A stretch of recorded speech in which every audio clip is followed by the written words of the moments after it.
You remember the M-Box? Yeah, we're a long way from that. Word up. Remember when that Roc-A-Fella made everybody get an M-Box and start cutting niggas motherfucking studio budgets and shit? Word up, nigga. Get that M-Box, record at home, nigga. Niggas was pissed. Niggas was using every office in Roc-A-Fella as a studio. All you see I said, yo, they gave Dipset these M-Boxes, nigga, it's over. You know who put me onto that? Carlisle. Remember the engineer Carlisle? Yeah. That's my Carlisle brother. Carlisle was the first one to put me onto that, maybe like 2000, 01, like when Dame started managing Cam, he put us onto that. Word up. That's my brother. Nah, bro, you mad? Like, niggas don't. Well, I would try to tell people don't even remember. I recorded my whole first album myself down in Miami. We rented a dope ass crib in Miami. I remember I set up similar setup to this. Set it up right in the corner, right next to the pool. And I did the on my way to church. Cam came in there, recorded his records. Jewels came in there, did crunk music. Cam did his verse of crunk music in there also. Word. Like, yeah, I did that. I recorded my whole first album. It's just that, you know, as you gain budgets and shit like that, you ain't gotta do everything yourself anymore. So I kind of lost the craft of actually engineering. But remember, I used to engineer Cam sessions. I used to get like 8,000-9,000 hours a week engineering. Word up, facts. You know what I mean? Facts. All I needed was a bomb ass assistant, and I could figure out the rest. I know how we went to Cam and sound and shit like that. So, you know, I was jack of all trade when I was in that building. You see me, I was everything I could get a check for. I was trying to get a check for directing, consulting, marketing, engineering, whatever it was. When I had the chance, that was the way I had to survive when I was in the building. They wasn't taking me as a rapper so serious at that time. So I had to figure out everything else to get some money because Cam and them was pulling in bank. And I was more worried about the money than everything else. I was like, shit, if I know how to do this, I can make this check. If I know how to do this, I can make this check. That's what I was worried about. And look, now we back full circle. Here we go. That's what's up. Nah, nigga, you already know I know. I believe from the beginning. Remember we did that shit where Cam and them, they went there. Where the fuck did they go? It was like All-Star. Somehow an all-star weekend.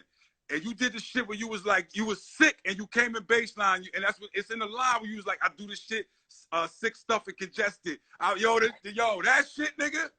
Yeah, I believe since then. We are ready, nigga. I'm ready. I'm ready. Word up. I was sick that day they left me. Word up. For real. Real shit. A lot of stories about Baseline. Baseline helped me out a lot just to be in there watching how some of the illest individuals that came into the rap culture, how they work ethic was. Like from Beanie and them in Philly, how they used to come up. Chris and them used to go crazy in the booth, Emilio Sparks and all of them niggas. And then we got a chance to get in there and get busy. Even Bleak was in there going crazy and shit like that. Like just that being but my nigga, my nigga, y'all work ethic was out of this fucking world, man. Like, I be trying to tell niggas, as many albums as we did in that shit, niggas forget listening to K Slay every night. It was a new Dipset record. Every fucking night on K Slay, it was a new Dipset record. Like, niggas don't understand how many records we did and how much y'all bombed the shit. Like, if you count the number, nigga, like, that shit was retarded. Nigga, I did my first real record by myself inside the Baseline. Word. You used to help me so many times when I was in Baseline when they came to recording my records and shit like that. Like, there's a lot of classics. We went in there and did the Nas I Really Mean It record. Like, there's been a lot of history that went on in Baseline and shit like that. Just, you know what I mean? Watching Jay and Cam when they did Welcome to New York City. That's the illest shit I ever seen in my life. I tell niggas that was verbal boxing at its best, bro. Illest shit I ever seen in my life. Them niggas was just like 1, 2, 3, 4, back. Bro, they was bar sparring. You heard them niggas was bar sparring, bro. And you know, for me, nigga, we wasn't just coming in the game, but this was our new way in. We just signed the Roc-A-Fella not too long ago, like with the neck lash within a year and shit like that. And just watching that happen was like magic, bro. Cause that was Jay. It's still Jay at the end of the day. No matter what niggas may think and shit like that, bro, it's a different feeling when you get in the box with that boy and to see him operate. Like, like they damn near threw the beat on, and they both was ready. Like, who want to go first? Right. Quick no, though. That was the part of it. It wasn't like one person was doing it. We waited a half hour or like 20 minutes. Nigga, it was like 10 minutes at the most in between that shit. Like, all right, I'm done with my shit. Okay, I'm ready. It was like, I'm done with my shit. Okay, I'm ready. back to back, and then Cam was like, threw Joel's in there, like, yo, go do the hook real quick. Word. Joel slid in and did the hook and shit like that. Word. That shit was crazy. A different, bro. Listen, boy, like that was a different type. I remember I used to go in there all the time and harass Just Blaze. Like, you know what I mean? Like, I fuck with Just Blaze because he gave me a lot of different records and a lot of different beats. Like, we built this city track. I remember asking him, yo, I want to do this. We built this city record. He like, yo, man, I already got that with him on hard drives. Like, I already did that. Like, what you mean? Like, yo, find that, please. Like, Blaze was very instrumental in the beginning for Dipset also and shit like that for all of us from his style of beats and shit like that he was coming through. He had the name. Cam started screaming the Just Blaze, and he just ran with it. I'll never forget that. Niggas wasn't saying Just Blaze name. Cam came in there. Old Boy is the first video I ever went to. First video I was ever in. I'm in there for a split second, but I remember niggas was telling me like, yo, y'all was filming a video, and it just so happened that day I had on the Freshie, the $300 light. I had just stopped. That nigga had the jersey. I was like, yo, I'm going to the video shoot. I'm right.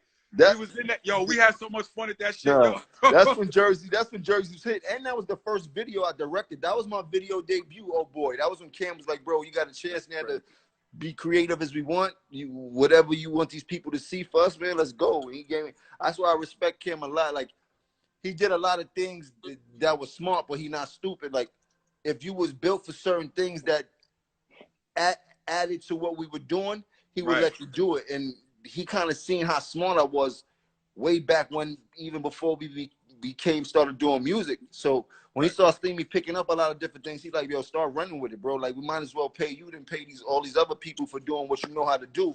And that created a monster. That's why I started engineering. That's why I started directing. That's why I just went so crazy in that building. Like, swing that check here. Nobody else need to get it because I know I could do the same. Makes sense, yo.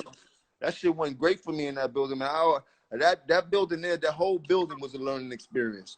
Going upstairs to what's the upstairs or downstairs where their office was. That was upstairs. Kevin Lyles. That's upstairs. When Kevin Lyles was in your office, they was upstairs. You go up. Oh no, you saying if you was on our floor, you had to go downstairs. Yeah, you know downstairs. Yeah. If you was on our floor, Because remember, it was our side at first, and then the whole other side was Murder Inc. You know what I'm saying? For a minute over there, after you got past them offices, that was the whole upstairs floor. Then the more corporate, you know, we was the nigga floor. Nah, we had the nigga floor. We had the nigga floor. I remember for a minute they was letting niggas smoke in there after 6 o'clock. Word up. Cam was acting like animals. Like, nah, it's 6:05, bro. We smoking in here. We walking like, yo, bro. That shit was. Remember, Biggs always had the good smoke in there. Only few niggas was allowed to come inside of Jay office and shit like that. Like, you better not walk in that office if you don't belong in there. You heard? Word like, yo. A lot of big boy meetings. A lot of big boys came through there in that office, man. I'm grateful to be a part of that whole journey, man. This watching how that machine ran from the liquor to the clothing. Like, you know, we emulated everything we saw in there. Like, we wanted to be just as big as them. So when it came to Dipset, we was taking pieces of everybody's business acumen and this, like, just running with it and putting it all together with our own shit. Like, we never had our own plan. You know what I mean? But we knew what we wanted to do and where we wanted to end up. And we started watching people's successes and taking bits and pieces of everybody's successes that matched us. We called it premeditated murder. We started from watching NWA and shit like that. And by the time we got there, it was like, man, we going everything that Dame and Biggs and Jay and the niggas is doing, we got to try to do it in the incubator form, like on a level that we could contain and shit. And that shit worked, bro. That shit took us to the moon and back, man. Hell yeah, it worked. What you mean it worked? Hell yeah, it worked. Huh? It downloaded? Yeah, nah, yo, you know, we can sit here and talk about them shit, them days. Nah, of course, motherfucking days. It finished downloading? He's still downloading? Yeah, how many minutes we got? 2. It's all good. We stay on here forever, man. Like, however long till we get it right, whatever. You know how I do. Yeah. Now, that was the shit. You know, my whole shit was just like, yo, make sure the music right. You know what I'm saying? So that niggas could go do whatever they need to do. My whole shit was like, Dame had came. I don't even know if you know this. Dame had came with like a couple songs that Killer had, and he was just like, "What y'all think about me signing Cam?" You know what I'm saying? It was a couple niggas in the room. We was like, "Fuck, hell yeah!" You know what I'm saying? And then when y'all got in there, it was like, how do we make this shit the best shit in the world? You know what I'm saying? So it's like, if you look at I'm proud of the shit that we added on, you know what I'm saying, once niggas got in there. So if you look at like Old Boy, Welcome to New York City, the Hey Ma's, the like all that shit that we made, like once we got in there together, I'm like, yo, them records is fucking timeless, yo, timeless. That fucking Hey Ma, what that shit did to, yo. The Hey Ma, that Old Boy, that was it. That shit took us out of there right into Jewel. So by the time Jewel started coming out, it was a ball game. Like we did Jewel shit, and we did that Diplomatic Immunity almost like at the same time. At the same time. 100% at the same time. That double album was crazy. Heatmakers came through and just like, but we did like did like 100 records for that shit, bro. That's why we had to do the double. That's why we had to do the double CD, and that's why Jewel CD was so stacked. Because we had so much music, niggas think you exaggerating with 100, but it was easy 100. Easily, bro. We was coming in clockwork every day doing 2-3 records, bro. Because you gotta figure, all of us did a record. Cam came in there, did a record. Jewels came in there, did a record. Then I started doing records. Then we started doing the records together. We was doing all that before we left out of there in 4 or 5 hours and shit like that. Word up. And then we was rushing to get there because if Jay wasn't recording the big room, it was whatever artist is there the first was able to use the big room that you was in and shit like that. So me and Cam would wake up and be like, yo, y'all go to the studio, man. Make sure we get in the room first. So sometimes I just go there early just to hold a dance and Cam get there so we get the big room and shit like that. Yeah, I think I got some footage or just got it the day I think y'all was doing I Really Mean It, because we was cooking. You know what I'm saying? I remember it was food in there. It was like Apachito in here, he might remember. We did it in a small room. We did I Really Mean It in a small room. We did it in the B room because TT Moms, I think TT Moms had cooked or something like that. Somebody it was all in the back by where the sink and the fridge was. And all mad that food. Y'all was in the B room and Jay was in the A room doing some shit with like the youngins, or they was doing ad-libs or whatever. I think I got that shit on videotape. Yeah. It was crazy in there. Yeah. That shit was a zoo. Niggas used to play Guts. Them niggas play Guts and I almost lost all my pants, socks, wallet, and everything. Bleak saved my life in there one day. I never forget that shit. Nigga. Bleak saved my life for like $10,000 to $12,000, bro. Like I never forget. I had like 2 kings on Guts one day, and the nigga Jay called Guts. He had 2 aces, bro. I almost fainted, bro. I lost like 10 racks there, and I was popped. Then that shit came back around. I had like 2 kings again. We like calling. I got some money in my pocket, but we won. I scurried up out of there, bro. Yo, them games treacherous inside there. Yo, I ain't even gonna front you, Jim. I ain't gonna front in front of the people so that they realize how ill Guts was. I never played Guts. I always side betted. That shit was a buck. At that moment, I was just getting my bread up, and I looked at the game and I was like, hold on. So the pot doubles every time. Like, people don't understand what Guts is. Like, bro, that you shit can start at $100. $100, and the next time it's $200, and the next time it's $400.